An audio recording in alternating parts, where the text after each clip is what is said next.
Halo semuanya, nama aku Chris. Nama aku Hani, dan welcome to the third episode of DS Conference. Hore. Yeay. Oke, jadi Chris, kira-kira kita hari ini mau ngomongin topik apa nih? Nah, topik yang kita mau bahas hari ini adalah fun and engaging ways to learn data science. Biasanya kan kalau di otak kalian tuh, kalian mikir data science associate dengan susah, pusing, rumit. Nah, di topik hari ini kita mau bahas cara kita merubah hal yang susah itu, hal yang pusing itu menjadi something yang fun, something yang engaging, something yang menarik lah buat kita semua. Wah, jadi episode hari ini pastinya penting banget buat yang pengen belajar data science nih. Tentunya untuk topik ini ya, topik yang seprofesional ini nggak mungkin kalau dibahas antara kita podcasters doang. Pasti kita harus kedatangan orang yang lebih mengerti di bidang ini. Oke, jadi hari ini kita ada kedatangan tamu yaitu Putri. Halo Putri. Halo Hani and Chris. Jadi Putri adalah seorang aktivis DSC di bidang edu. Yeay. Pro nih guys, pro sepuh.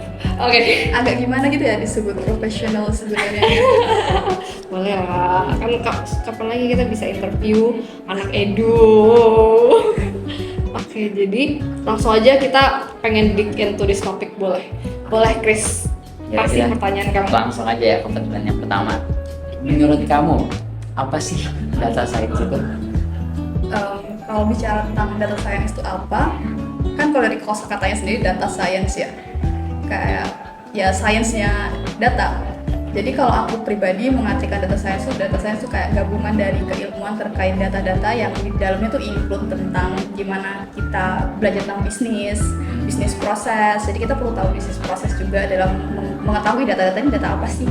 Kan data tuh ada, bisa jadi kita cari maknanya. Nah, maknanya itu bisa dihubungin dengan bisnis, juga bisa dihubungin dengan matematik sama statistik juga, terus juga bisa dihubungin dengan pakai tools yang dipakai di computer science gitu, di coding gitu kalau kita dirasa perlu untuk melakukan coding. Jadi data science itu basically keilmuan yang menggabungkan bisnis, terus gabungnya tentang computer science juga sama matematik statistik kayak gitu. Kalau menurut pemahamanku ya, gitu guys. Kalau mungkin kalian perlu bertanya lebih aku gimana. Menarik. Jadi data science ini itu kayak dia berhubungan sama bisnis ya. Wow. Iya, bisnis. Jadi kan datanya kan pasti kita dapat data dari bisnis proses gitu kan. Jadi nggak tiba-tiba nih misal data terdekat dari kita nih, contohnya kayak di kelas. Kan tuh ada proses bisnis kan di kelas. Kayak kita menghadiri kelas, kita melakukan presensi. Data presensi itu adalah hasil dari suatu bisnis kayak gitu. Oke, wow, menarik. Sederhananya. Sebelum ini aku kira data science itu cuma kayak coding, machine learning gitu. Ternyata itu more than that ya, guys. Wow. Oke. Jadi aku juga punya pertanyaan nih. Kira-kira menurut Kak Putri, gimana penerapan data science bisa membantu kehidupan kita sehari-hari atau bahkan lebih jauh lagi, bahkan buat perkembangan dunia itu? Kalau tentang penerapan data science dan gimana data science itu bantu buat kehidupan kita sehari-hari, sebenarnya kalau kita tipikal orang yang suka baca pattern, tahu pola dari suatu data tuh adalah salah satu bentuk kita pakai keilmuan data science. Kayak misal ada suatu tren nih, hari ini hujan, besok hujan lagi, hari ini hujan, 2 hari lalu hujan, ada possibility hujan. Kayak kita mencari tahu probabilitas itu sebenarnya kita lagi menggunakan keilmuan data science. Jadi kita kayak baca pattern gitu. Kalau di keilmuan data science sendiri biasanya itu digambarkan dalam bentuk chart yang kayak ada kayak scattered plot gitu. Jadi ada titik-titiknya. Dari situ kan kita baca patternnya, oh kira-kira apa yang hubungan antara aspek ini dan aspek itu. Terus kita bisa tahu nih patternnya gimana. Kalau aku pribadi menggunakan cara pikir itu untuk kehidupan sehari-hari gitu. Kayak misalnya kalau aku misal beli tiket pesawat nih, kan di Flight Radar ada histori penerbangannya. Iya. Ada histori penerbangan, di situ ada informasi juga pesawat ini delay nggak ya untuk kode ini. Jadi aku bisa baca dan aku bisa mencari tahu, oh ini nih pesawat yang nerbang ini si misal Super Airjet atau Citylink. Ternyata mereka dua maskapai ini punya pattern dia tuh telat gitu. Jadi aku aku bisa sedikit chill, cuman aku nggak boleh terlambat juga gitu. Tapi biasanya mereka telat sih gitu. Jadi ada perasaan kayak gitulah untuk baca-baca pattern. Biasanya aku pakainya kayak gitu, kayak buat baca pattern di kehidupan sehari-hari. Menarik sih, berarti kita kalau mau travel bisa nih, data science kepake nih. bisa Bukan buat komputer doang, bisa buat bisa traveling bisa juga. tapi Iya. belum tentu itu terbukti. Bisa jadi hari itu Iya. cuacanya cerah gitu. Kita testing hipotesis. Testing hipotesis nih. Oke, Jadi kita lanjut kali ya ke section berikutnya. boleh. Jadi kan kita udah belajar tuh data science apa, data science penerapannya gimana aja, udah banyak dari traveling, getting weather, banyak lah intinya. Nah sekarang aku mau nanya lagi, ada nggak cara-cara yang seru, yang lebih menarik buat belajar si data science ini? Sebenarnya kalau cara yang seru itu menurutku disclaimer dulu ya, setiap orang punya cara seru masing-masing. Bisa jadi seru bagiku itu nggak seru bagi Hani atau bagi Chris kan. Bisa. Bagiku mungkin kalau ada anak yang typical nerd gitu, oh aku sukanya belajar di W3 Schools gitu-gitu. Ada yang kayak gitu. Ada juga yang tipenya buat dengerin podcast, pahamin konsep dulu di podcast. Nah, Ada kayak kita gini, guys. kayak gitu. Tapi kalau menurut aku pribadi, cara-cara yang seru untuk belajar data science, aku tipikal yang belajar teorinya dulu baru hands on. Jadi kalau misal aku paham teori, aku misal nggak paham teori terus aku tiba-tiba hands on, aku kayak hilang arah kayak anak itik di tengah Iya. angsa gitu. Iya, harus Ini ngerti sedang dulu apa, aku alurnya. tidak tahu ini ngapain gitu ibaratnya. Jadi kalau aku biasanya belajar teori dulu. Nah untuk membuatnya jadi fun menurutku, aku tipe orang yang menerapkan reward pada diri sendiri. Jadi aku kayak ada goals gitu kan. Misal aku hari ini mau belajar tentang apa nih, konsep data science. Habis belajar ini aku mau nonton ini. Jadi aku pakai pancingan dan breakdown goalsnya tuh jadi milestone kecil gitu. Jadi ada motivasi gitu. Dan cara mencapai milestone-nya tuh bisa beragam cara.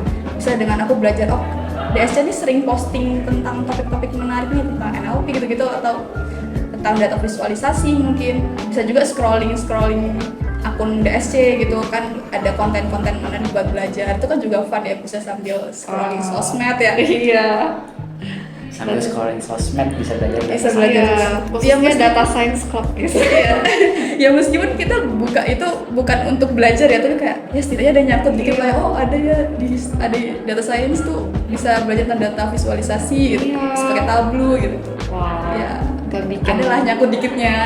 Iya, jadi scrolling medsos juga ada gunanya guys. Kalau kalian follow IG-nya DSC. Oke, jadi kalau yang kalian yang mau tahu, mau follow, bisa di dsclub.binus, dsclub.binus. Iya, IG ya guys. Instagramnya Jangan DSC. lupa dicatat, di follow, di like postingan. Kalau kalian mau tahu informasi, sekedar informasi tentang data science atau kayak keseruan di DSC ngapain aja, kalian bisa follow sekarang juga. Sekarang juga. Oke. Iya.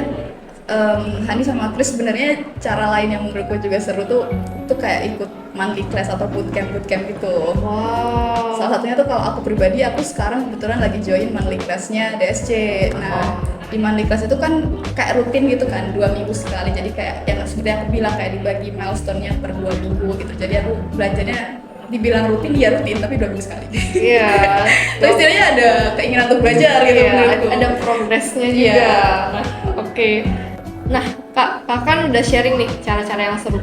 Aku pengen nanya lebih dong. Dari Kakak sendiri ada tools yang Kakak sering gunakan buat belajar data science gak ya biasanya? Kayak misalnya website atau mungkin podcast atau apa gitu. Oke, ini maksudnya tools yang dipakai buat Belajar data science. ini aku merefer ke monthly class DSC aja kali ya. Kalau tools yang dipakai di data science itu kayak kami tuh pakainya biasanya kayak Google Colab gitu-gitu buat belajar. Terus juga pakai, sekarang kita lagi sampai di SQL, jadi kita pakainya aplikasi MySQL gitu, atau aplikasi yang lain yang bisa digunakan buat nge-querying gitu. Terus juga menurutku pribadi, data science pun kalau misal datasetnya kecil dan gak besar gitu, bukan big data gitu, sebenarnya Excel aja udah cukup sih untuk generate result dari generate hal yang kita mau dari suatu data gitu, sebenarnya udah cukup kalau pakai Excel. Jadi toolsnya sebenarnya masih possible sih buat diinstal di laptop yang umumnya dipakai sekarang. Kayak nggak perlu device yang sangat wow banget gitu. Wow, oke. Nah, Kak, aku mau tahu dong, kalau misalnya tadi kan toolsnya itu kan lebih ke kita belajar mandiri ya gitu, Google Colab, MySQL gitu-gitu. Nah, kalau misalnya karena data science sendiri nih, jadi kita ke AI. Kalau misalnya ada nggak tools AI gitu yang kakak biasa pakai? Bisa nggak kita menerapkan tools AI buat belajar data science? Menurutku kalau mau pakai AI gitu, kita pertama harus tahu roadmap pembelajarannya dulu kan.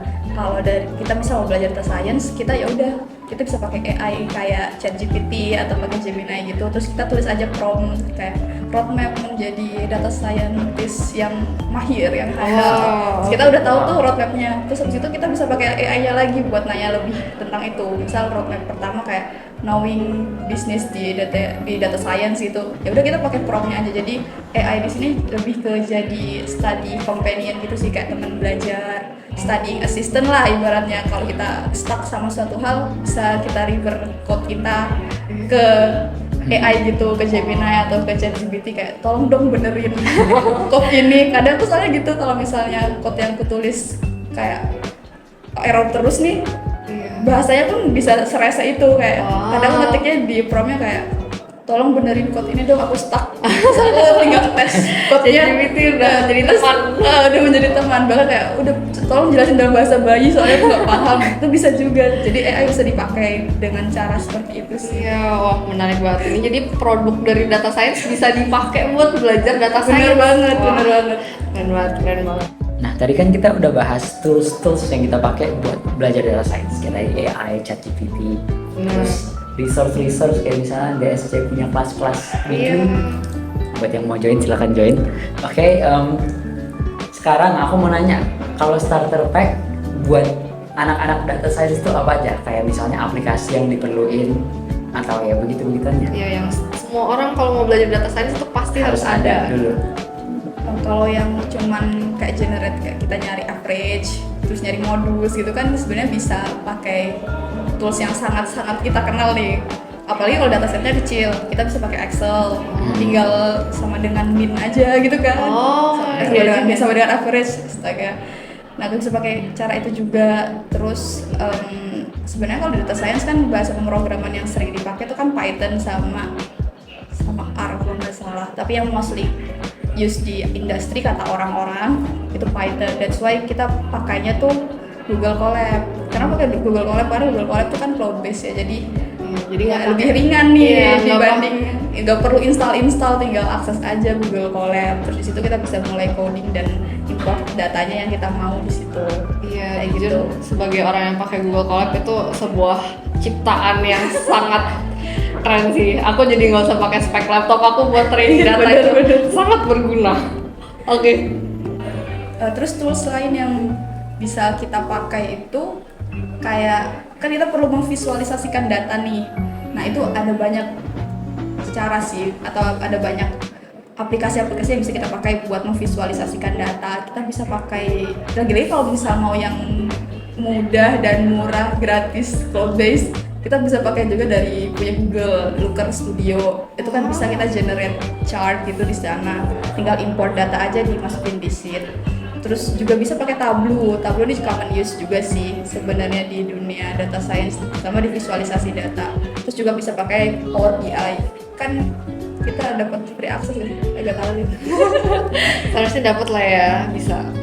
Aku juga baru pertama kali denger sih Looker Studio ya tadi. Looker Studio sama Power BI. Memang kita tamu hari ini sangat-sangat insightful. Wow. Dari penjelasan kamu tadi aku jadi makin penasaran. Kayak aku pengen explore lebih data science. Kamu ada saran nggak buat aku gitu yang baru mau belajar data science? Menurutku nyari teman itu penting sih. Terlepas dari keinginan untuk belajar ya. Kan kita emang dituntut untuk belajar terus kalau kita ada di di industri ini yang requires a lot of things kayak computing gitu-gitu kan cepet banget loh perubahannya. Jadi perlu belajar terus menerus. Jadi supaya cara belajarnya cepet, menurutku cara terbaiknya saranku sih cari teman belajar kayak gitu. Jadi penting gitu punya komunitas buat bisa belajar bareng, bisa sharing our insights, sharing our thoughts. Menurutku penting banget sih. Tapi balik lagi ya, aku preferensi setiap orang. Tapi aku tipe orang yang menganut quotes ini. Aku nggak tahu kalian pernah dengar apa enggak. Tapi ada kata-kata if you want to go fast, go walk alone, but if you want to go far, Go go walk together. Wah. Jadi kalau targetnya cuma belajarnya pengen cepat, ya udah belajar sendiri aja. Kan kita bisa atur ritme masing-masing nih. Iya. Kita bisa kerja kayak misal kayak kita mau ujian gitu kan. Aku pengen cepet-cepet ngerti nih, jadi aku harus belajar sendiri aja. Aku speedrun nih materinya, gimana ceritanya aku harus paham dalam semalam. Iya sih. Tapi kalau pengen bener-bener explore sampai dalam gitu, kayaknya bareng-bareng sama temen lebih enak. Jadi kayak kita bisa share insight satu sama lain. Aku bisa nanya Chris, aku bisa nanya Hani gimana tentang data science di field yang ini gimana sih, aku bisa nanya gitu. Iya, kayak tadi kalau bukan karena Kak Putri, aku juga nggak tahu tuh ada Looker Studio sama Power BI ya, keren banget.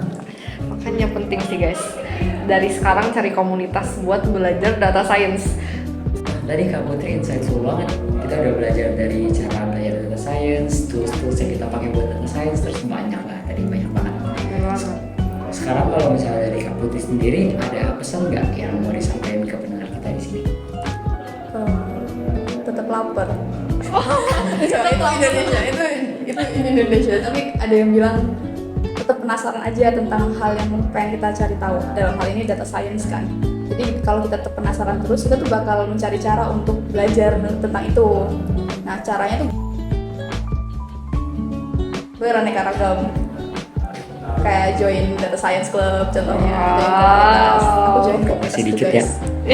Join guys, join guys. Nanti siapa tahu next DS conference kalian ya. Nanti diundang Hani sama Chris nih. Wah, iya nih, wow. Oke, jadi kiranya sesi talk show kita ya, talk show sedikit, podcast talk show kita untuk hari ini harus end di sini. Thank you Kak Putri. Ya sama-sama Hani, Chris. Senang Oke. banget sih sharing di sini. Oke, jadi sadly untuk sesi kita, sesi talk show podcast kita harus end di sini ya guys. Tapi sebelum kita beneran end sesi ini, kita mau tarik perhatian kalian balik ke DS Club dulu nih. Oke, jadi untuk sebuah promosi singkat ya, kalian bisa follow IG DS Club di @dsclub.binus. Kalian juga bisa follow YouTube kita di Data Science Club Binus dan LinkedIn kita, Data Science Club Binus University. Wow, bener banget nih guys. Jangan lupa di follow ya guys. Jangan lupa. Oke, kelihatannya sampai di situ aja podcast kita hari ini. Aku Chris. Dan aku Hani. See you on the next episode. Yay. Bye-bye. Bye-bye.